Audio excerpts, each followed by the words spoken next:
തിരഞ്ഞെടുപ്പുകൾ ജയിക്കാൻ വേണ്ടി മാത്രമുള്ള ഒന്നല്ല, അത് ഭരിക്കാനുള്ളതാണ്. ഇന്ന് നമ്മൾ ആലുവ എന്ന നിയോജകമണ്ഡലത്തെ ആഴത്തിൽ പഠിക്കുന്നത് ആ ഒരൊറ്റ ലക്ഷ്യം മനസ്സിൽ വെച്ചുകൊണ്ടാണ്. കണക്കുകൾക്കപ്പുറം സാധാരണക്കാരുടെ ശബ്ദം കേട്ട് ഒരു നാടിന്റെ ഭാവിക്കായി ഒരു രൂപരേഖ തയ്യാറാക്കുക. ആലുവയുടെ കഥ തുടങ്ങുന്നത് തന്നെ പെരിയാറിൽ നിന്നാണ്. എറണാകുളം ജില്ലയുടെ ഹൃദയഭാഗത്ത് നഗരവും ഗ്രാമവും ഒരുമിക്കുന്ന ഒരിടം. പെരിയാർ ഇവിടത്തെ ജീവനാഡിയാണ്. പക്ഷേ പലപ്പോഴും അത് ആശങ്കയുടെ ഒരു കാരണവും ആവാറുണ്ട്. അതുകൊണ്ടുതന്നെ ഈ പുഴയുടെ ഒഴുക്കും ഇവിടത്തെ ജനങ്ങളുടെ ജീവിതവും തമ്മിൽ അഭേദ്യമായൊരു ബന്ധമുണ്ട്. അപ്പോ എങ്ങനെയാണ് നമ്മൾ ഈ തെരഞ്ഞെടുപ്പിലെ കണക്കുകളെയും ഈ സാധാരണക്കാരുടെ പരാതികളെയും ഒരുമിപ്പിച്ച് നല്ല ഭരണത്തിനുള്ളൊരു വഴി കണ്ടെത്തുന്നത്? നമ്മളിവിടെ വോട്ടുകൾ എണ്ണുക മാത്രമല്ല ചെയ്യുന്നത്, മറിച്ച് ഓരോ വോട്ടറുടെയും ശബ്ദം കേൾക്കാനും അവരുടെ പ്രശ്നങ്ങൾക്ക് ഒരു ശാശ്വത പരിഹാരം കാണാനുമാണ് ശ്രമിക്കുന്നത്. ആലുവയുടെ രാഷ്ട്രീയത്തെ ശരിക്കും മനസ്സിലാക്കണമെങ്കിൽ ആദ്യം അവിടുത്തെ സാമൂഹിക ഘടനയെ അറിയണം. നമുക്കതിന്റെ ആഴങ്ങളിലേക്ക് ഒന്ന് പോകാം. അവിടുത്തെ മണ്ണിലേക്കും പുഴയിലേക്കും പിന്നെ മനുഷ്യരിലേക്കും. ഇവിടെ നോക്കൂ, ആലുവയുടെ ഒരു സാമൂഹിക ഘടന വളരെ സങ്കീർണമാണ്. ജനസംഖ്യയിൽ ഏതാണ്ട് 45% ക്രിസ്ത്യാനികൾ, 38% ഹിന്ദുക്കൾ, പിന്നൊരു 17% മുസ്ലിംകൾ. ഇതിനകത്തും ലത്തീൻ, സിറിയൻ കത്തോലിക്കർ, ഈഴവ, നായർ, സുന്നി മുസ്ലിം വിഭാഗങ്ങൾ എന്നിങ്ങനെ പല ഉപവിഭാഗങ്ങളുമുണ്ട്. ഇതിൽ ഓരോ വിഭാഗത്തിനും അവരുടേതായ ആഗ്രഹങ്ങളും ആശങ്കകളുമുണ്ട്. അത് മനസ്സിലാക്കുക എന്നതാണ് നല്ല ഭരണത്തിലേക്കുള്ള ആദ്യത്തെ ചുവടുവെപ്പ്. ഇനി നമുക്ക് ജനങ്ങൾക്കിടയിലേക്ക് വരാം. അവരുടെ യഥാർത്ഥ പ്രശ്നങ്ങൾ എന്തൊക്കെയാണ്?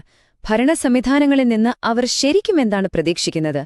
ജനങ്ങളുടെ ശബ്ദം കേൾക്കുകയും അവരുടെ അന്തസ്സിനെ മാനിക്കുകയും ചെയ്യുക എന്നത് ഭരണത്തിന്റെ അടിസ്ഥാന തത്വങ്ങളിൽ ഒന്നാണല്ലോ. നമ്മൾ നടത്തിയ ഫീൽഡ് സർവേകൾ ചില ഞെട്ടിക്കുന്ന യാഥാർത്ഥ്യങ്ങളാണ് പുറത്തുകൊണ്ടുവന്നത്. ഈയൊരു സംഖ്യ നോക്കൂ, 1.2 ദശലക്ഷം. കോവിഡിന് ശേഷം ഗൾഫിൽ നിന്ന് ജോലി നഷ്ടപ്പെട്ട് തിരികെ വന്നവരുടെ എണ്ണമാണിത്. ഇത് സംസ്ഥാനം മൊത്തമുള്ള കണക്കാണെങ്കിലും ആലുവയെപ്പോലുള്ള പ്രവാസി മേഖലകളിൽ ഇതിന്റെ ആഘാതം വളരെ വലുതാണ്. ഇത് ഓരോ കുടുംബത്തിലും ഉണ്ടാക്കുന്ന സാമൂഹിക സാമ്പത്തിക സമ്മർദ്ദം ചെറുതല്ല. ഇതാണ് കൂടുതൽ ഗുരുതരമായൊരു വിഷയം. 1200 കോടി രൂപ ഈ മടങ്ങിവന്ന പ്രവാസികൾക്ക് കിട്ടാനുള്ള ശമ്പള കുടിശ്ശികയാണ് ഈ തുക. ഇതൊരു സംഖ്യ മാത്രമല്ല, ആയിരക്കണക്കിന് കുടുംബങ്ങളുടെ പ്രതീക്ഷയും അതിജീവനവും ഇതിൽ കുടുങ്ങിക്കിടക്കുന്നത്. ഈ സാമ്പത്തിക പ്രതിസന്ധി സ്വാഭാവികമായും ജനങ്ങൾക്കിടയിൽ വലിയ രോഷത്തിന് കാരണമായിട്ടുണ്ട്. ഇനി വെള്ളത്തിന്റെ കാര്യം. ഒരു ദിവസം ആലുവയ്ക്ക് വേണ്ടത് 190 mld, അതായത് 19 കോടി ലിറ്റർ വെള്ളമാണ്. പക്ഷെ അത്രയും കിട്ടുന്നുണ്ടോ? ഇല്ല. വ്യവസായങ്ങളും വീടുകളും ഒരേ വെള്ളത്തിനു വേണ്ടി മത്സരിക്കുമ്പോൾ അത് ജനങ്ങളും ഭരണകൂടവും തമ്മിൽ ഒരു നിരന്തര സംഘർഷത്തിന് കാരണമാകുന്നു. ഇതുകൂടാതെ വേറെയുമുണ്ട് പ്രശ്നങ്ങൾ. ആലുവ പെരുമ്പാവൂർ പോലുള്ള പ്രധാന റോഡുകളുടെ തകർച്ച, മെട്രോയുടെ 2ാം ഘട്ട വികസനത്തിലെ കാലതാമസം, സാധനങ്ങൾക്ക് തീപിടിച്ച പോലെയുള്ള വിലക്കയറ്റം, റേഷൻ കാർഡ് പോലുള്ള ക്ഷേമ പദ്ധതികൾ വൈകുന്നത്, പിന്നെ 2018 പ്രളയത്തിന്റെ പേടിപ്പെടുത്തുന്ന ഓർമ്മകൾ. ഇതെല്ലാം കൂടിച്ചേരുമ്പോൾ പൊതുസ്ഥാപനങ്ങളിലുള്ള ജനങ്ങളുടെ വിശ്വാസം കുറഞ്ഞുവരും. അപ്പോൾ ഈ പ്രശ്നങ്ങളൊക്കെ എങ്ങനെയാണ് വോട്ടായി മാറുന്നത്? നമുക്ക് തെരഞ്ഞെടുപ്പിലെ കണക്കുകളിലേക്ക് പോകാം. കഴിഞ്ഞ തെരഞ്ഞെടുപ്പുകൾ നമുക്ക് എന്ത് സൂചനകളാണ് നൽകുന്നത്? 2016 നിന്ന് 21 വരുമ്പോൾ എന്ത് മാറ്റമാണ് കാണുന്നത്? UDFനും LDFനും ചെറിയ രീതിയിൽ വോട്ട് കൂടിയിട്ടുണ്ട്. എന്നാൽ BJPയുടെ വോട്ട് വിഹിതം 13.2% നിന്ന് 10.6% കുറഞ്ഞു. ഇതിന്റെ അർത്ഥം പ്രധാന മുന്നണികൾ തമ്മിലുള്ള മത്സരം കൂടുതൽ കടുക്കുന്നുവെന്നാണ്. പക്ഷേ ഇതിനേക്കാളൊക്കെ പ്രധാനപ്പെട്ട ഒരു കണക്കുണ്ട്. അത് പോളിംഗ് ശതമാനമാണ്. 2016 83% മുകളിലുണ്ടായിരുന്നത് 2021 77% താഴേക്ക് വന്നു. വലിയൊരു ഇടിവാണിത്. റോഡുകൾ മോശമാവുമ്പോഴും വെള്ളം കിട്ടാതാവുമ്പോഴും ജോലി നഷ്ടപ്പെടുമ്പോഴും ജനങ്ങൾക്ക് സിസ്റ്റത്തിലുള്ള വിശ്വാസം കുറയാം. ഒരുപക്ഷെ അതിന്റെ ഒരു പ്രതിഫലനമായിരിക്കാം ഈ കുറഞ്ഞ പോളിംഗ്.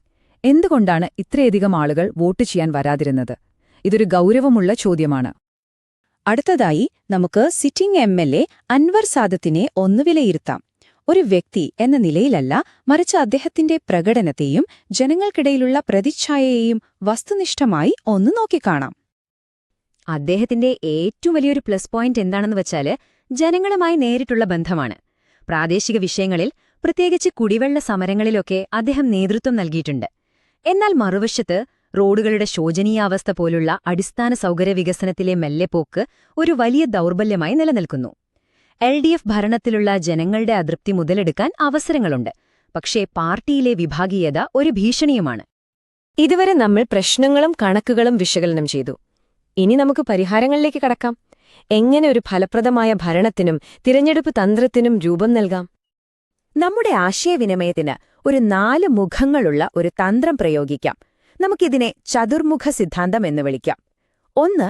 ആക്രമണം, അതായത് പ്രതിപക്ഷത്തിന്റെ വീഴ്ചകളെ വസ്തുതകൾ വെച്ച് തുറന്നുകാട്ടുക. 2. സ്ഥിരത, ഭരണത്തുടർച്ചയും സുസ്ഥിരതയും വാഗ്ദാനം ചെയ്യുക. 3. നവീകരണം, യുവജനങ്ങളെ ആകർഷിക്കുന്ന പുതിയ പദ്ധതികൾ അവതരിപ്പിക്കുക. 4. സംരക്ഷണം, ക്ഷേമപദ്ധതികളിലൂടെ ജനങ്ങൾക്ക് സുരക്ഷ ഉറപ്പാക്കുക. എല്ലാവർക്കും ഒരേ വാഗ്ദാനം നൽകുന്നതിൽ അർത്ഥമില്ല. ഓരോ വിഭാഗം ജനങ്ങളെയും അവരുടെ ആവശ്യങ്ങൾ അറിഞ്ഞുവേണം സമീപിക്കാൻ. ഈഴവ, ദളിത്, കത്തോലിക്ക, മുസ്ലിം സമുദായങ്ങൾ, പ്രവാസികൾ, സ്ത്രീകൾ, കർഷകർ, ഓരോ വിഭാഗത്തിനും അവരുടേതായ പ്രശ്നങ്ങളുണ്ട്. അവരെ കേൾക്കുകയും അവർക്ക് വേണ്ട പരിഹാരങ്ങൾ നിർദ്ദേശിക്കുകയും ചെയ്യണം. പക്ഷേ എല്ലാ കാര്യങ്ങളും ഒരേ സമയം ചെയ്യാൻ പറ്റില്ല. അതുകൊണ്ട് ഏറ്റവും പ്രധാനപ്പെട്ട ജനങ്ങളെ നേരിട്ട് ബാധിക്കുന്ന 3 കാര്യങ്ങളിൽ നമുക്ക് ശ്രദ്ധിക്കാം. 1. മുടങ്ങിക്കിടക്കുന്ന കുടിവെള്ള പദ്ധതികൾ എത്രയും പെട്ടെന്ന് പൂർത്തിയാക്കുക. 2. പ്രധാന റോഡുകളുടെ അറ്റകുറ്റപ്പണികൾ യുദ്ധകാലാടിസ്ഥാനത്തിൽ നടത്തുക. 3. ഗൾഫിൽ നിന്നും മടങ്ങിയെത്തിയവർക്കായി ഒരു പ്രാദേശിക തൊഴിൽ പദ്ധതി തുടങ്ങുക. ഇത് ജനങ്ങളുടെ വിശ്വാസം വീണ്ടെടുക്കാൻ സഹായിക്കും. ഈയൊരു ഘട്ടത്തില് നമ്മൾ ഓർക്കേണ്ട ഒരു പ്രധാനപ്പെട്ട കാര്യമുണ്ട്. നമ്മുടെ രാഷ്ട്രീയ സംവാദങ്ങൾ എപ്പോഴും വസ്തുതകളെ അടിസ്ഥാനമാക്കിയുള്ളതായിരിക്കണം. ഇത് നമ്മുടെ ഭരണഘടനാപരമായ ഒരു മൂല്യമാണ്. എല്ലാ പൗരന്മാരുടെയും അന്തസ്സിനെ നമ്മൾ മാനിക്കണം. അതുപോലെ വ്യക്തിപരമായ വിവരങ്ങൾ കൈകാര്യം ചെയ്യുമ്പോൾ ഇന്ത്യയുടെ ഡേറ്റാ സംരക്ഷണ നിയമങ്ങളനുസരിച്ച് ഓരോ വ്യക്തിയുടെയും സമ്മതവും സ്വകാര്യതയും ഉറപ്പാക്കേണ്ടത് അത്യാവശ്യമാണ്. നമ്മൾ ഇവിടെ സംസാരിക്കുന്നത് വെറുമൊരു തെരഞ്ഞെടുപ്പ് തന്ത്രത്തെക്കുറിച്ചല്ല. അതിനപ്പുറം പൊതുസേവനത്തിന്റെ യഥാർത്ഥ അർത്ഥത്തെക്കുറിച്ചാണ്. അതിന്റെ അടിസ്ഥാന തത്വങ്ങളെക്കുറിച്ചാണ്. നമ്മളോട് തന്നെ ചോദിക്കേണ്ട ഒരു ചോദ്യമുണ്ട്. എന്താണ് ഒരു ജനവിധിയുടെ യഥാർത്ഥ ലക്ഷ്യം? കേവലം അധികാരം നേടുക എന്നതാണോ? അതോ ജനങ്ങളുടെ ജീവിതത്തിൽ നല്ലൊരു മാറ്റം കൊണ്ടുവരാനുള്ളൊരവസരമാണോ? ഈ ഒരു ചിന്തയുടെയെല്ലാം കാതൽ ഈ ഒരു വാക്യമാണ്. തെരഞ്ഞെടുപ്പുകൾ എന്നത് ഭരണത്തിനായുള്ള ഡാറ്റാ എഞ്ചിനീയറിംഗ് ആണ്. ഇത് വോട്ട് പിടിക്കാനുള്ള ഒരു കുറുക്കുവഴിയല്ല, മറിച്ച് ജനങ്ങളുടെ ആവശ്യങ്ങൾ കൃത്യമായി മനസ്സിലാക്കി മികച്ച ഭരണ സംവിധാനങ്ങൾ ഉണ്ടാക്കാനുള്ള ഒരു ശാസ്ത്രീയ മാർഗമാണ്. നിങ്ങൾ ജനങ്ങളെ കേന്ദ്രീകരിച്ച് പ്രവർത്തിക്കുന്നൊരു നേതാവാകാനും നിങ്ങളുടെ നിയോജകമണ്ഡലത്തെ ഉയരങ്ങളിലെത്തിക്കാനും ആഗ്രഹിക്കുന്നുവെങ്കിൽ blueprintstrategies.ai ബന്ധപ്പെടുക. ഇമെയിൽ mgr@blueprintstrategies.ai അല്ലെങ്കിൽ 08042041602 എന്ന നമ്പറിൽ വിളിക്കുക. രാഷ്ട്രീയത്തിനപ്പുറമുള്ള ലക്ഷ്യം.